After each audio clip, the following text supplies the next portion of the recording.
All right, so we have about 18 minutes. I'll pull a little. This is going to be boring. Yeah, it's not. It kind of ties in. I like finishing on this chapter because it kind of ties in what we started with. Okay, if you remember the first class, we talked about what is MIS. We said Management Information Systems, and we talked about what is information, right? We talked about information is data synthesized for some purpose. And this chapter is about business intelligence systems. And you think about it, in today's day and age, we produce, and we talk about when we talk about database management, we produce so much information, so much information. Every transaction you do creates information. Every click you make creates data, right? And businesses that can use that to their advantage, to make decisions, to market to people differently, that's a very, very powerful tool. A very powerful tool. So we're going to talk about some of the tools and techniques that businesses use. So when we talk about business intelligence systems, let's talk about where the data comes from. Okay, where the data comes from. And the first thing is operational data. What do you think operational data is? What is operational data? What is operational data that just happens as a part of operations?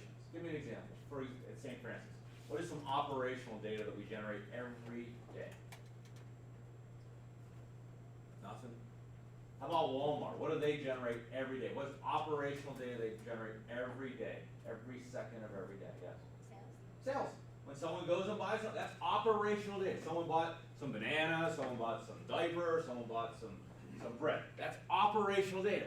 And there's value in that. People used to say, who cares, right? Who cares? But now data storage is cheap. We save everything. I've been an Amazon customer for probably over 10 years. They know everything I've ever bought. Hell, they know everything, and they've tracked everything I've ever clicked on. Okay, for 10 years. They've kept that operational data. There are nuggets of gold in that information. Social data. We just finished that chapter, right? Social data. Not only what social media you're on, but we also want to know who you're linked to. This is you're married to this person. How many kids do you have? What kind of life cycle you're in? Those kind of things are true. Purchase data. What do they mean by purchase data? What's purchase data? Not purchase data, but purchased data. You guys know? Yes? Like, can't you buy like a database and then you have access to like all those things? You can't. There are data companies. Okay, there are companies known as data aggregators. Okay, data aggregators. What they do, okay, is they go out. They first look for public sources of data, right? There's census data. There's maybe filings in the court. There's things like that. Okay. They're called data aggregators, and then they also look at web, they look at pictures, they look at social media, anything they can get. And they also buy data. A lot of places sell your data. Your bank may sell your data. Your magazine subscription may sell the data you give them. And a lot of times they have privacy things. They say, we will sell your data. The real small print, they sell your data. And they sell it to these data aggregators. And one of the best examples of this, one of the giants in this industry, is a company called Axiom. Anyone ever hear of a company called Axiom? No? Well, Axiom is one of the giant data aggregators, and this is I think from last year, but this is a catalog, just like you have a catalog you can buy things at Sears or Land's End or whatever it might be. They have catalog of data that you can buy on people, and look at some of the things that we can buy. Okay, we can buy on giving people what their social networking is, what membership, their number of friends, their number of sites, whether on Facebook, LinkedIn, MySpace, hopefully not Twitter followers, Twitter how many people are following. We can also look at things like their family ties, what kind of bank cards they use, do they have any open loans, what are their age, what are the ages of people in their family, their income, their estimated household income, their net worth in gold, how much gold they might have, home lender, home market value, all those kind of things. They even look at behavior, auto enthusiasts, they classify as soccer mom, casino gaming propensity, all these kind of photo enthusiasm, reading book into text messenger, this is where they vacation, all these things. What they do is they buy data, okay, they buy data from credit card companies, they buy data from other sources, and they aggregate it together, and then they sell it to companies. So think about it. This is the kind of information that they may have on you. They don't have all these fields for every person, but someone out there is tracking this information as much as they can because there's value in it. So this is a source. We can go out and buy this type of data. I'll give you some. What do you think St. Francis, what kind of data do you think St. Francis buys? We buy data. What kind of data do you think St. Francis buys? From who? Go ahead. Yeah, we buy that data. You're right. We buy from, I can't remember what's this. Can't remember the name of the company. What is it? The College Board, right. We buy SAT results, right? Because when you take the SAT, what do you say? You say what who you are, where you're from. You also say what majors you're interested in, right? You guys know that? You guys fill that out? You even may say these are the schools we're interested in. And then we have how good you are at math and verbal and writing, right? So we buy data from that, and then we market to them. What other kind of data do we buy, do you think? St. Francis buys data. What other kind of data do you think we buy? So on the incoming end, we buy data. What else do you think we buy? How about on the outcoming end? How do we care about you? We care about you always. But how do we, as an institution, care about you actively? Yes? Isn't it like you look for data from, it's like say something like Monster. What's that? Like say something like with Monster, they post the jobs so that you get like the directed income of like job you want to. Okay. That's one thing. What we do is, you know what advancement is? What's the function of advancement at St. Francis? What's the advancement office do? We're raising funds right now for what? Schwab Hall, right? There are literally graduates that could give us, that are 100 millionaires. We have many graduates, believe it or not, that are 100 millionaires. We do at St. Francis University. Sometimes we don't know, they don't keep in touch with you sometimes, right? We don't know who they are. So, there are companies that track, hey, here are the 100 millionaires, and these are the ones that graduated from your university in this year. And guess who gets a special call? Maybe from Father Malachi or maybe John Miko knocking out. That's data we buy in a lot of cases, and they rank them. They say this is how much they can get, right? So we buy data on incoming students, and we buy data on outgoing students as well.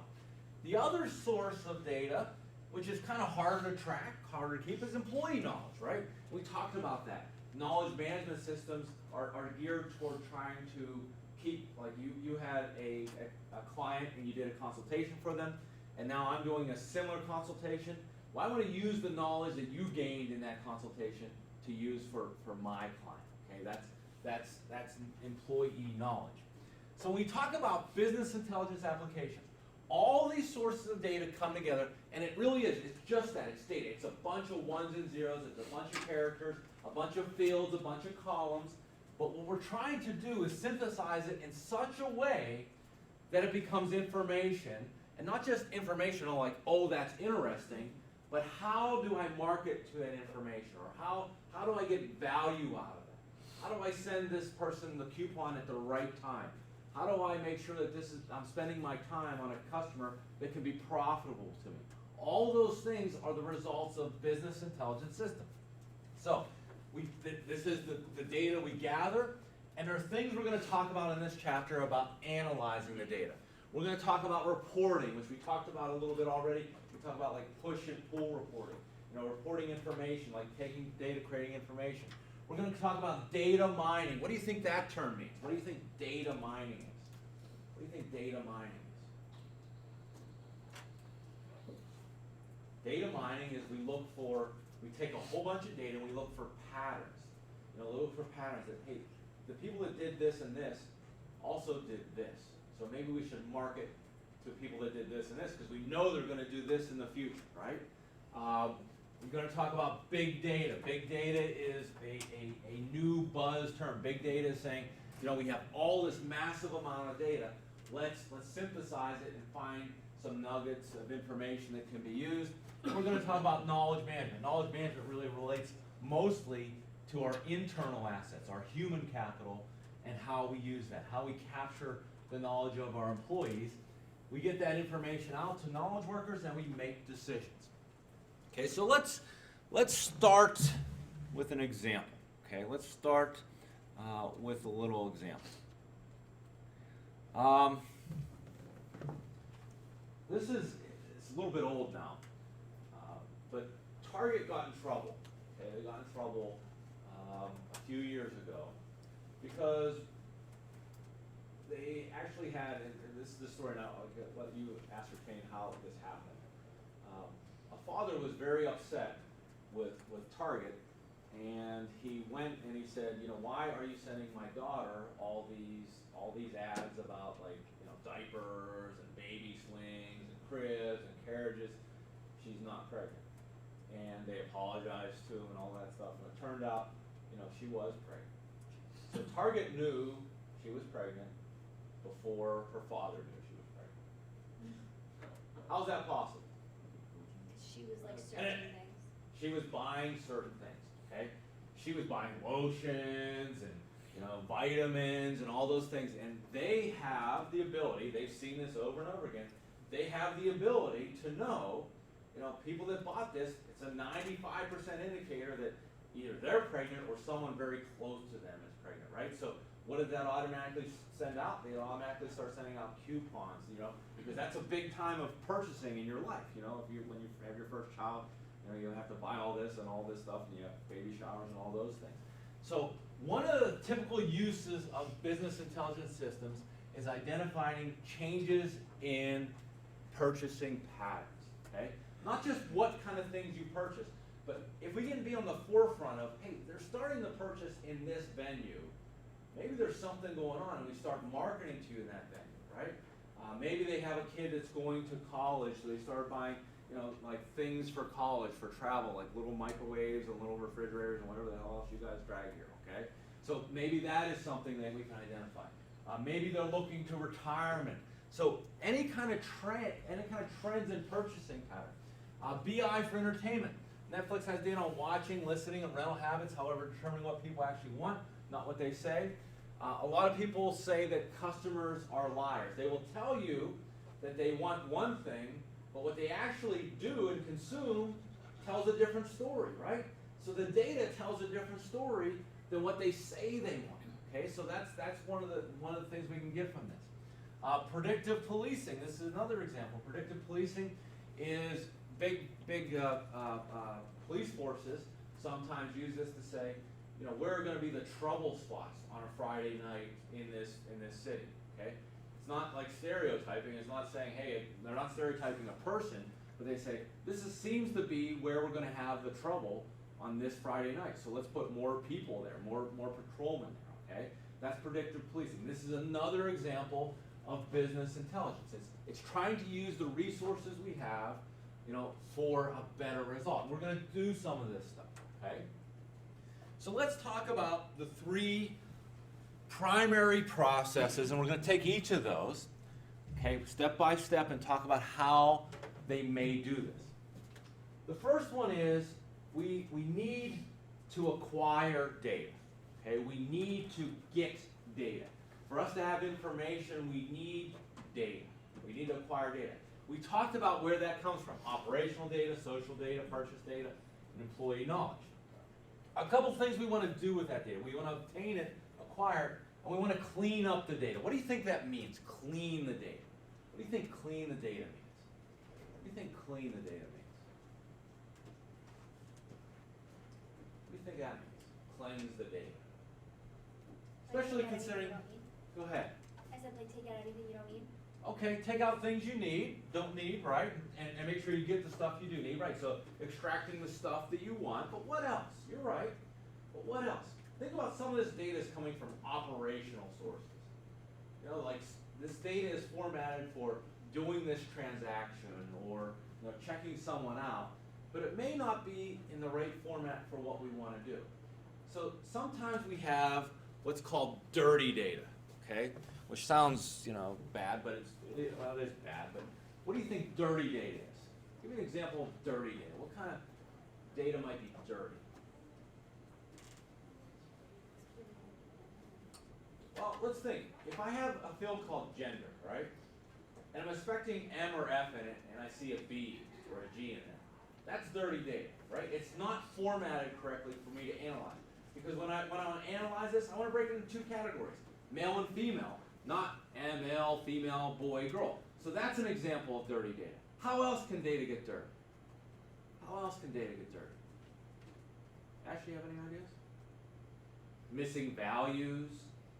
Maybe people, it's a required field, but what do sometimes people do to get by required fields? What do they put in there? Yeah. Yeah, they might type in for their phone number 999-555-1212. They say, what's your email address? And you realize, hey, it has to know an at or something, so I put john@noneofyourbusiness.com, right? Something like that, okay? That's an example of dirty data. It's no good. Other things that can happen, you can have inconsistent data. Maybe your address here is different than your address here, and we could bring that together and we say, well, where do they really live? Or maybe your name is different. Maybe you got married, your name is different, okay? Your circumstances change. So sometimes we have inconsistent data, missing values.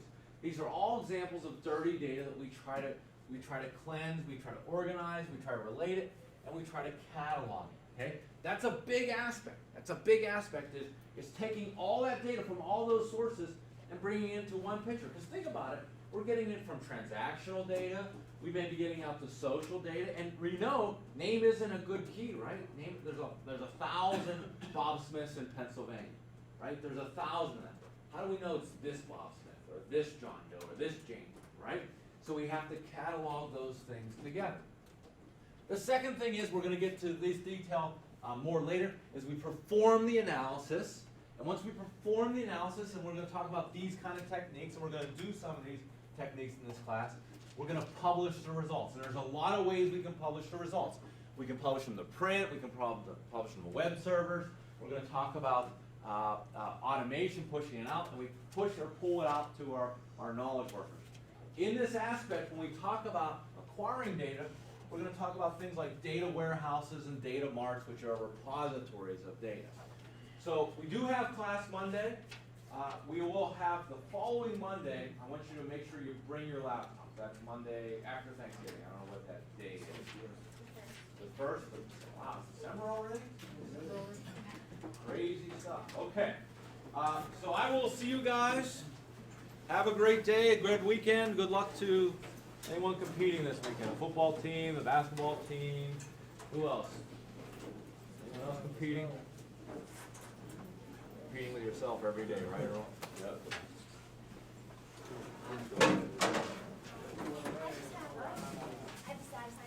What's that? It's in the syllabus. Yeah, I didn't move it. So yeah, I think, yes, that's right. It's messed up, man. Yeah. I swear that's probably and then it's just I'm sure it was. It's not going to be cumulative. Thanks. That would have been hysterical. Yeah. It's going to be a lot like our previous exam. Right question. Yeah. Management for next semester. Yeah. The Excel one. Yeah. You did? Could you sign me into that? Is that I did possible? it yesterday, or I did it like a couple yeah. days ago.